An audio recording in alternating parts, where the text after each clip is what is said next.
but de développer ce genre de projet dans les lycées, c'est de sensibiliser d'abord largement les lycéens et les lycéennes aux droits de l'homme et donc de les amener à choisir peu à peu une thématique qui va les toucher particulièrement eux pour plaider après seul ou en groupe de 2 à 3 maximum. Est-ce que tu peux nous dire qu'est-ce que tu as choisi comme sujet? Alors j'ai choisi de prendre d'ailleurs l'entreprise allemande. D'accord. On a choisi la vie privée et les nouvelles technologies, D'accord. donc les problèmes que ça pose. Je parlais de l'esclavage moderne. Les violences policières et aussi l'utilisation de la police qui est faite par le gouvernement. J'ai choisi l'abolition universelle de la peine de mort. Les actes anti-musulmans, Ouais. avec le droit à la liberté de choisir nos convictions et aussi le droit à l'apostasie. Je voulais parler du droit d'être soi-même et du droit à la sécurité. Faire référence au fait qu'il y ait beaucoup de minorités dans le monde qui soient discriminées et également peut-être à l'homophobie. Nous, on intervient dès septembre dans les classes.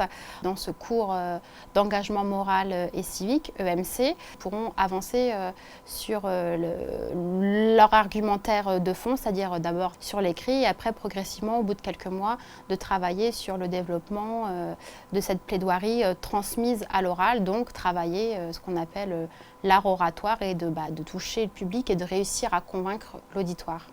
Qu'est-ce qui va tourner autour de ta plaidoirie? Vraiment le point central.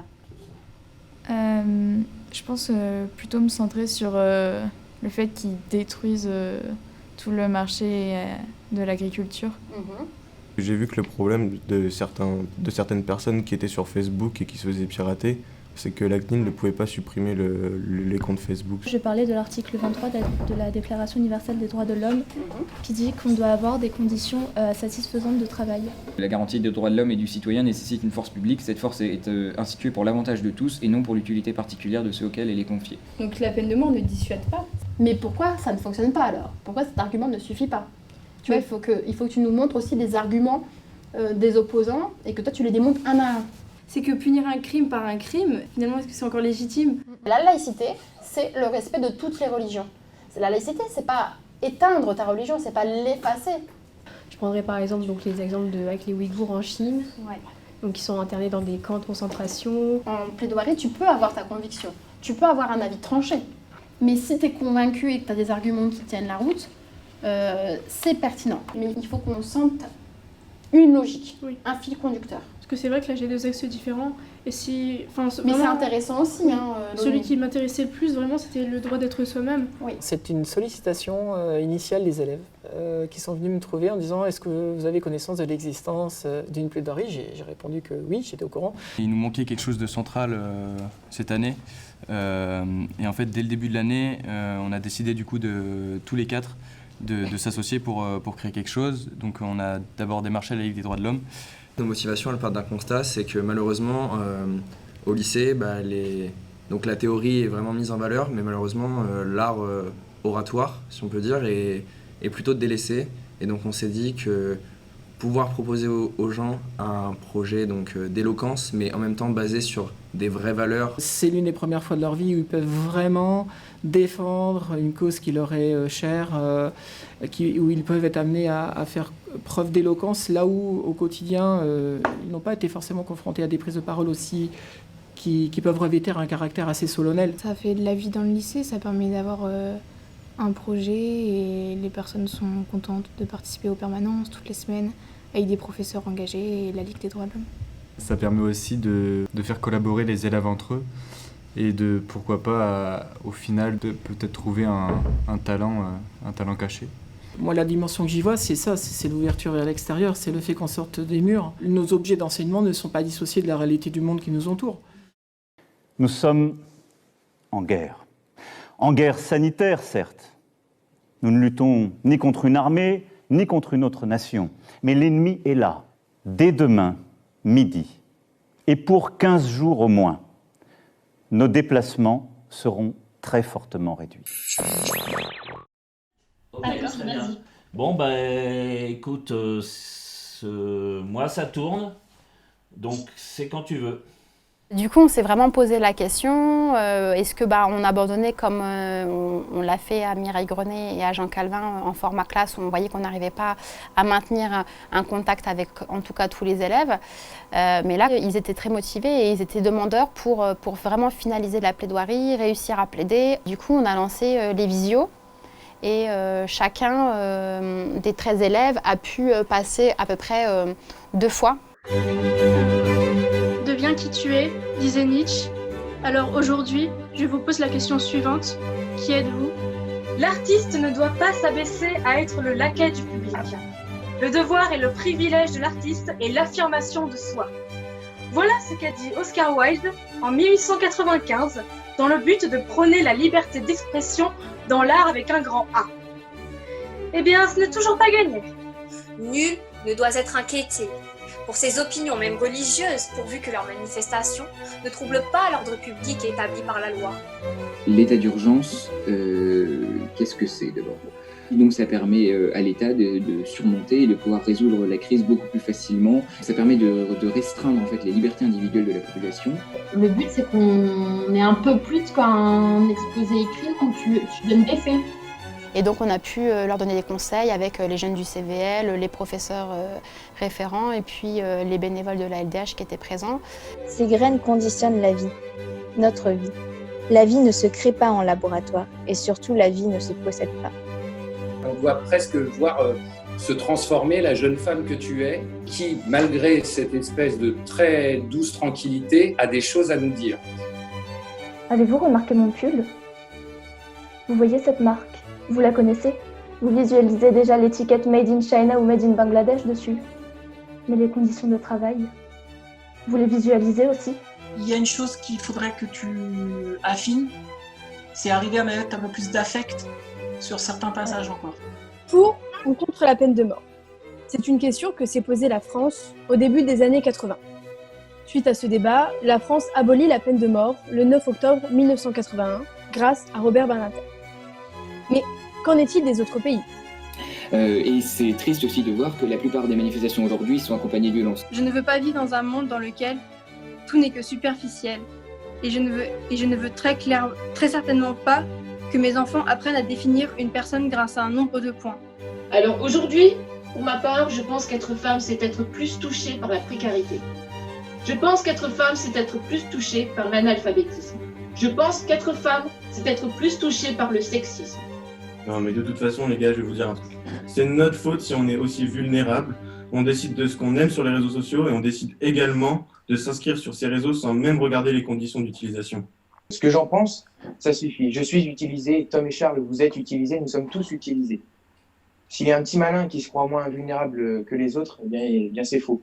Pour qu'à la fin, même si on rigole, qu'il y a eu la mise en scène, etc., qui est quand même le fond de la plaidoirie, qu'on le retienne un minimum et qu'on ne retienne pas que la mise en scène. Et c'était assez flagrant de voir déjà l'évolution entre le premier passage, le deuxième passage, et puis à la finale, où il y avait eu encore d'énormes progrès faits, avec une intonation de plus en plus poussée vers ce qu'on appelle l'éloquence, en fait.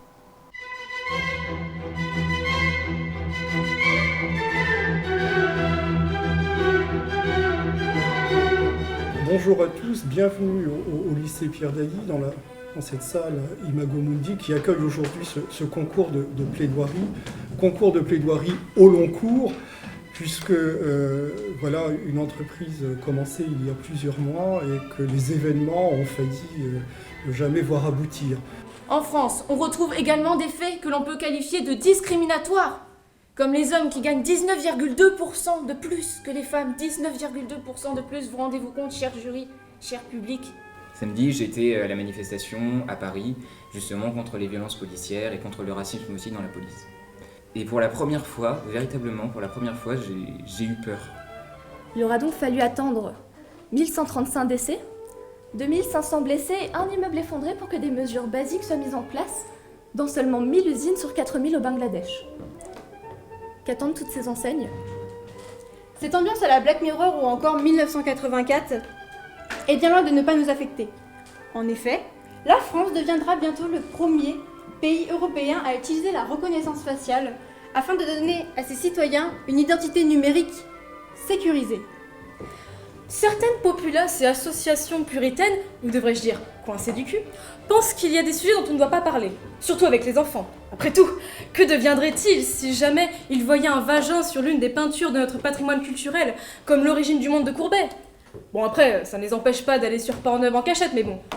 Pesticides, fongicides, insecticides et autres intrants chimiques ne sont que de dignes successeurs des gaz moutards des cyclones B. L'agriculture, la première cause mondiale de suicide. Je me suis fait pirater mon compte Twitter et je ne peux rien faire. On va pas s'embrouiller pour ça. C'est notre faute si on est aussi vulnérable. On décide de ce qu'on aime sur les réseaux sociaux, on décide également de s'inscrire sur les réseaux sociaux sans même regarder les conditions d'utilisation. Qui regarde les conditions d'utilisation? Est-ce que tu regardes les conditions d'utilisation? Ouais, moi je fais attention, je fais attention. Tu regardes pas, mais il faut regarder. Personne ne regarde les conditions d'utilisation parce que c'est écrit en tout petit, ça fait 30 pages et c'est comme ça. T'es d'accord, faudrait les regarder? Bah peut-être, mais personne les regarde, c'est tout. Malgré qu'il n'y ait pas un auditoire comme on est habitué quand on fait des grandes finales de 400 ou 500 personnes, ils sont quand même portés par le fait qu'il y a un jury devant eux et qui va les juger, donc ils veulent vraiment se surpasser. La conviction, elle était pour tous les groupes, ils étaient 100% engagés dans la plaidoirie et c'est vrai qu'on les a sentis très à l'aise, se déplacer sur scène et puis vraiment nous regarder, nous interpeller. Là, il fallait vraiment convaincre le jury puisque ça reste quand même un concours. Ces règles qui nous inculquent qu'une femme ne doit pas être trop fine mais pas trop grosse non plus, avoir des enfants avant 40 ans et surtout ne pas faire de vagues. Alors je vous repose la question, qui en a décidé ainsi? Aux États-Unis, le taux d'homicide est plus élevé dans les États pratiquant la peine capitale que dans ceux qui y ont renoncé. Et la justice est humaine. Et j'ose le dire, elle fait des erreurs. Mais que faire si la justice se trompe alors que la vie de quelqu'un est en jeu? Eh bien rien, il est déjà trop tard. Une femme portant un foulard a été ridiculisée, humiliée. Pour quelle raison? Parce qu'ils sont musulmans et qu'aujourd'hui, ils doivent soi-disant payer pour ces psychopathes de terroristes. On avait des profils divers avec des jeunes pas forcément à l'aise à l'oral de base et qui ont su se révéler par ce genre d'exercice. Ça vous a plu? Oui, ah oui, super. Les plaidoiries, c'est vraiment un bon moyen de donner confiance en nous et d'exprimer nos idées telles qu'on l'entend avec nos propres moyens, notre propre voix, puisque nous sommes la future génération qui arrive, 2002, 2003 ou même 2004, et c'est très important de nous exprimer. Ça nous permet de nous défouler, de dire ce qu'on pense, ça fait du bien, ça fait vraiment du bien. Mais la boule au ventre, elle reste tout le temps ou est-ce qu'elle s'en va? Oh non, elle se libère dès le début. Elle se libère dès le début de la plaidoirie. On se sent libéré quand on parle. C'est une libération? Ah oui, oui, oui. C'était un peu perturbant au départ, mais ensuite ça coulait et ça allait tout seul. Le fait d'exposer ses idées, bien sûr il y a des contre et tout, mais d'avoir réfléchi bien tout ce qu'on dit, tout ce qu'on expose, et aussi d'affiner son opinion, je trouve. C'est la première année où on a organisé le concours de plaidoirie. Et on est assez content, on est même très content que ça puisse aboutir parce que c'était pas gagné finalement. C'est vrai qu'il y a eu des moments où, quand il y a eu le confinement, on s'est dit bon on le fera jamais, donc on a un peu relâché et puis finalement il y a eu la conférence Zoom qui nous a bien... Ouais, le Zoom nous a bien boosté aussi parce qu'on a reçu des compliments aussi. Par conviction, c'est un peu obligé. Enfin, personnellement, je trouve qu'une plaidoirie, si tu la fais pas avec un peu de conviction, peut pas nous paraître vraiment, comment dire. Enfin, ça faut que ça vienne du cœur un peu quand même aussi, voilà. Contrairement à ce qu'on pense, que les jeunes sont toujours sur leurs écrans et ne défendent pas leurs droits et ne font pas attention, on se trompe beaucoup. La preuve avec ces 12 jeunes qui sont venus défendre les droits de l'homme et qui ont vraiment beaucoup travaillé pour. Et nous avons surtout une jeunesse qui se préoccupe des mots MAUX et l'ensemble des difficultés qui se posent aujourd'hui à notre société. Si une jeunesse est consciente de ces éléments-là, je pense que l'avenir ne peut être que radieux. Ils ont déjà en fait des valeurs, des idéaux qui sont bien ancrés tout à chacun, avec des engagements plus personnels pour d'autres. Certains ont vécu déjà des discriminations même s'ils sont jeunes.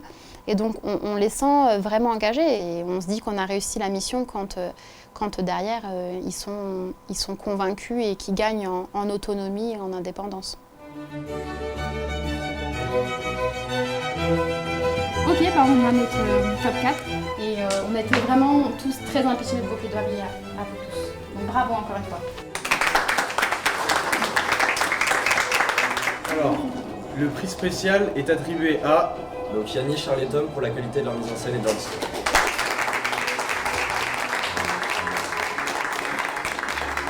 À la 3e place,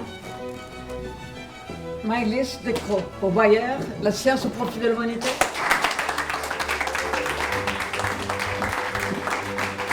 Moi j'ai l'honneur, le privilège de remettre le 2e prix, donc à Fanny Gauthier.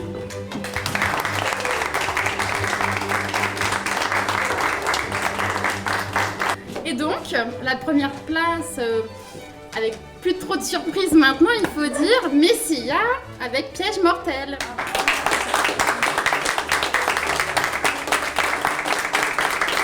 Je pensais pas que j'allais gagner parce que la veille encore, mon frère me disait que ça allait pas au niveau de l'intonation. Et je pense que quand je suis arrivée sur scène, j'ai vraiment été dans l'émotion, dans le moment. Et c'est pour ça qu'au final, ça a été, j'ai réussi à impacter le jury. Nous, les jeunes, on est aussi là, on veut défendre des choses.